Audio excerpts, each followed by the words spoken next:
Hey, so I was sitting here, I just finished doing a couple videos, and so I was gonna edit some other videos that I recorded earlier this week.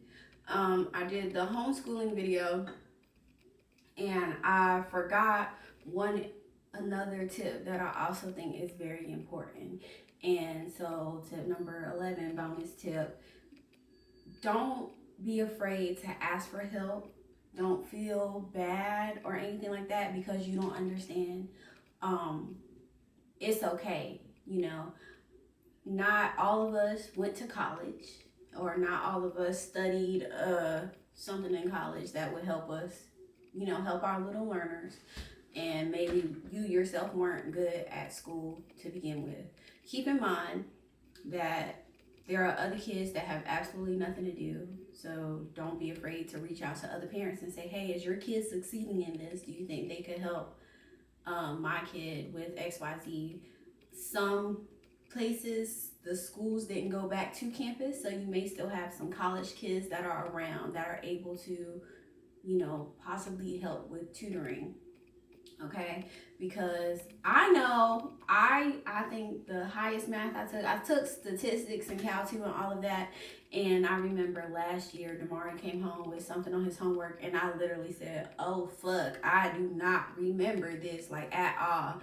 And I could not figure it out, and I had to ask another sister that I have. She is no longer teaching, but she was a math teacher in high school, and I was like, hey, so is this right? Like, what am I missing? And so it helped refresh my memory, and we were good to go after that. So it's okay if you don't necessarily remember something. It's okay to ask for help. Don't feel bad on yourself or feel bad about yourself or anything like that. YouTube, hello, you're here watching this video. YouTube is a wonderful tool to kind of help teach you and teach your little ones. Khan Academy has an amazing array of topics that can help teach you or help your learner get whatever they're missing, because a lot of times it's just one little part that we're missing, and then it clicks and everything makes sense. So don't feel bad if you don't know something. Ask for help. Ask for help. And be adult enough to know when you don't know and when to ask for help, because you don't want to just leave it up to your kid to try to figure out what it is, because I'm gonna tell you what those little knuckleheads gonna do. Hey, you got the answer for 10A? Yeah. Okay, and that's not how it works, because when they take the test, they're gonna take tests by themselves. All right, so it's okay to ask for help when you need help. So that is tip number 11, bonus tip. All right, so yeah. On the track.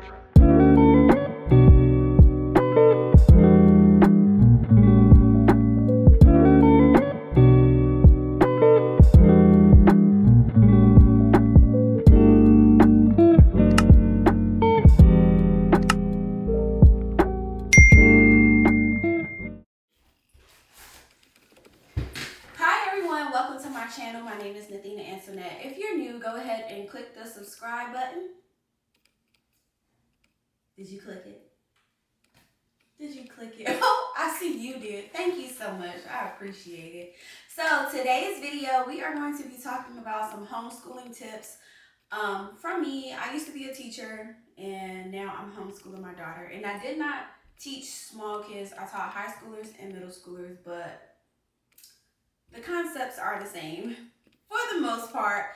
And also, I think I have a pretty good idea of some issues that can arise by you parents not doing certain things and setting your kids up for failure once it is time for us to integrate back into schools.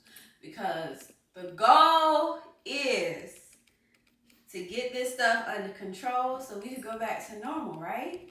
And so once we go back to normal, we do not want our kids to have a very hard time. And most importantly, we do not want our underpaid, understaffed, underloved, undervalued dogged out teachers that have an even harder time, because you may not realize it, but it's a lot that goes into making sure that your student succeeds. And some teachers have 120 plus kids that they see every day. Okay? And so now that we are not in school, you have one child or maybe 4 kids. I don't know how many kids you have to focus on.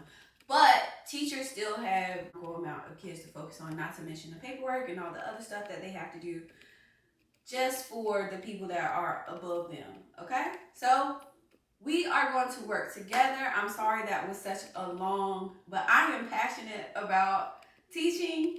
Not that I want to do it again. It's not for me. But education is very important. Okay? So I'm sorry for rambling. Let's go ahead and get into these 10 tips that I hope will help you guys facilitate homeschooling in your home. Most importantly, let's start with the most important tip as number 1. Please be patient. Okay?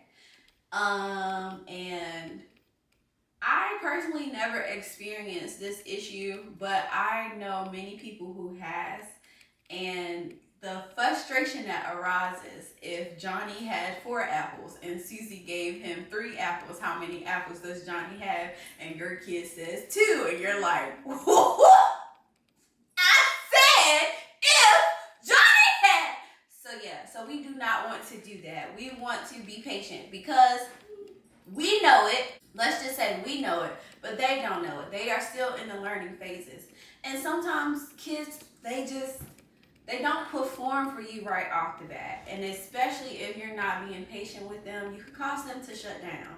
So we don't want to do that. So please, most importantly, be patient. Tip number 2, do not create little monsters. Meaning, do not bribe. Because as a teacher, they're not going to bribe your kids to do what they're supposed to do to be better for their future. It's not how life works. Okay? It's not how life works. So you don't say, hey, I'll give you this if you do this. Because at the end of the day, this is to benefit them. And kids need to know, because as adults, we know that in life we have to do things to better ourselves and not always get a reward right after or being bribed into doing so. So don't create that monster. Try to get your kids to work for you and cooperate with you, so that way they could be in the habit of cooperating for their teachers, with their teachers, and all of that good stuff. Please. Tip number 3. So I said do not do bribes. That does not mean do not celebrate them when they have done well. So number 4, develop a reward system. And so you can maybe have it whereas you do a certain number of good things and then you get a big reward. Remember how we used to have the pizza party with the AR reading and whatnot. So that is definitely an option that you could do. Or for little kids, they love stickers. You could go to Dollar Tree, just get a bunch of little stuff that you could maybe give them, and do not reward with candy. I just have to go ahead and put that out there because my sister is a dentist. And I don't need her to be like, oh, you told them to give them candy? Because I didn't. So no, get them a carrot and a sticker or something like that. But no, seriously though, definitely develop a reward system. Kids thrive off of reward systems. We thrive off of reward systems. Whenever we set a goal, we usually say, hey, if I lose 5 pounds this week, I'm going to reward myself with a piece of chocolate cake or something like that. So the same concept goes. Please reward your kids when they do well and when they earn it. Only when they earn it. Now, we're not going to congratulate fish for swimming, okay? We will congratulate them for winning and swimming very well. I hope that makes sense.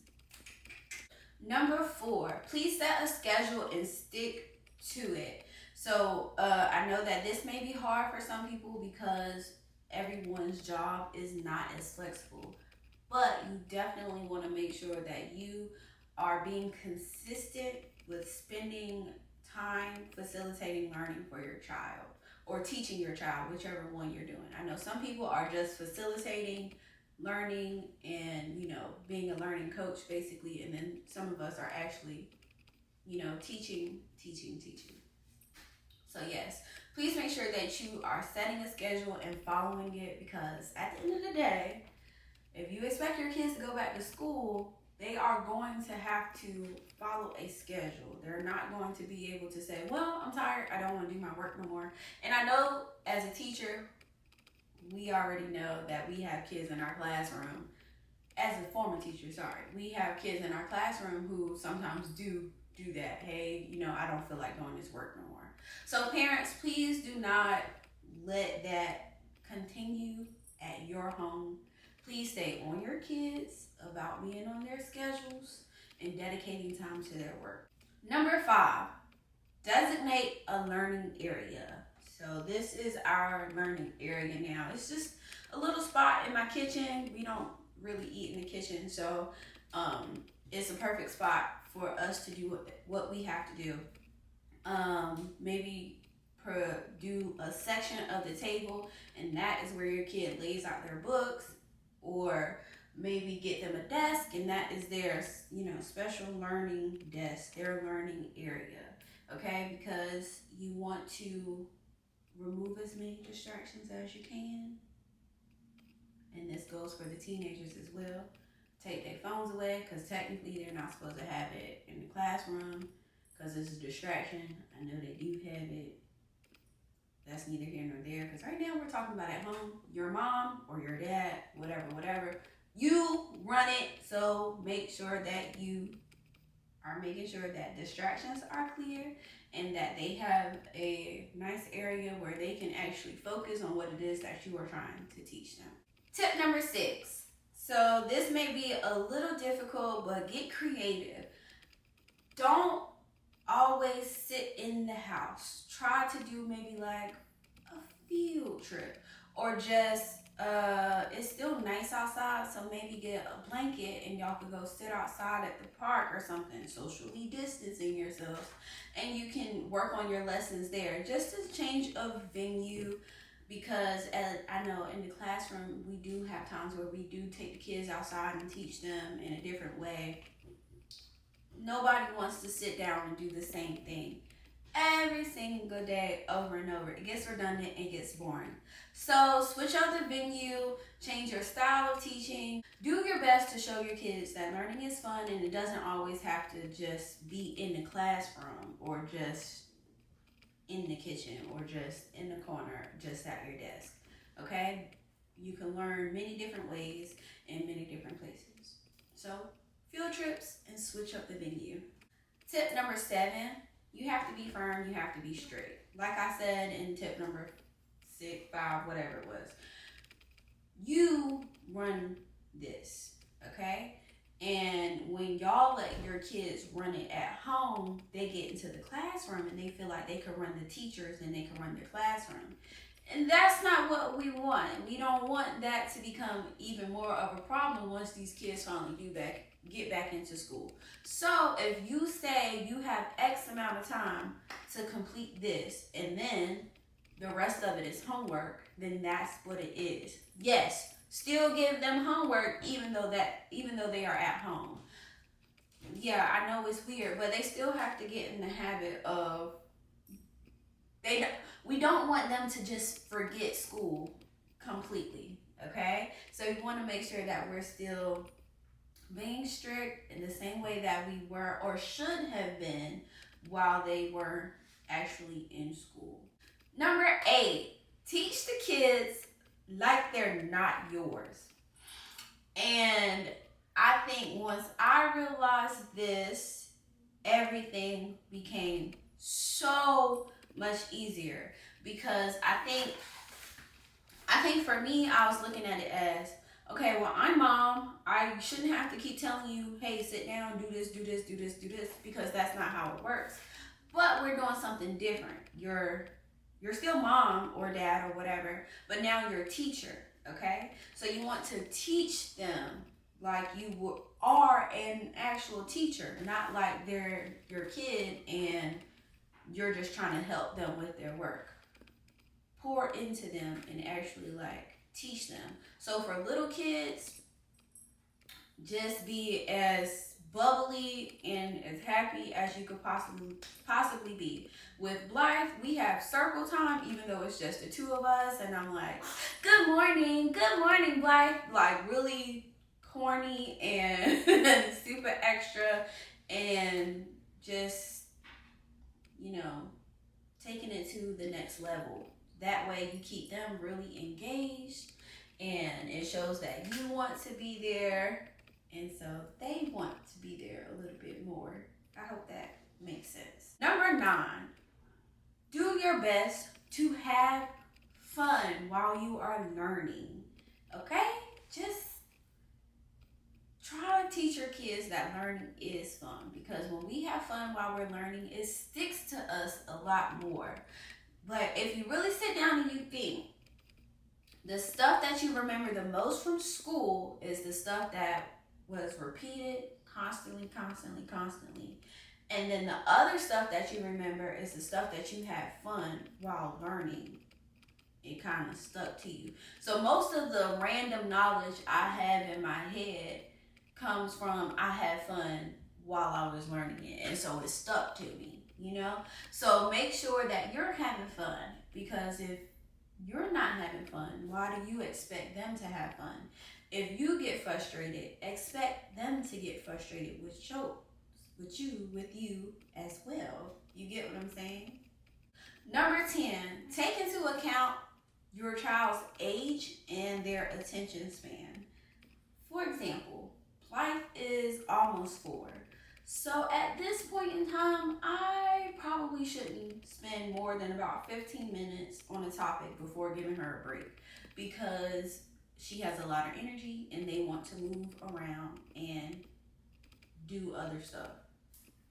So for younger kids, you want to keep your lessons kind of short and take breaks throughout. So, teach a little bit here, take a 15-minute break, let them, get their energy out, and go back to it for another 15 minutes. Take a break, go back to it for another 15 minutes. This will help them from getting worn out, and it will also help you from feeling like you're forcing them, or because after a while they just once you lose them as far as like their attention, you're not going to get them to kind of do anything else for you. So pay attention to your kids, and this may take a while, because especially if you're one of those parents that work a lot, you may not know what your kid is capable of and how much they can pay attention to one topic. So definitely it might take a couple of weeks to really figure out what the groove is going to be. But pay attention, take notes, and observe them, because this is what teachers have to do in the classroom for all 120 of those individual kids. You have to pay attention and give me 1 second. You have to pay attention and observe them and figure out how or what is the best way to get them to learn this topic. So I really hope that these tips help you guys, and if there's anything else I can help you with, please let me know. If there are any tips that I left out that you know about, please leave them in the description. Be sure to like, share, comment, and subscribe. Bye. Hello.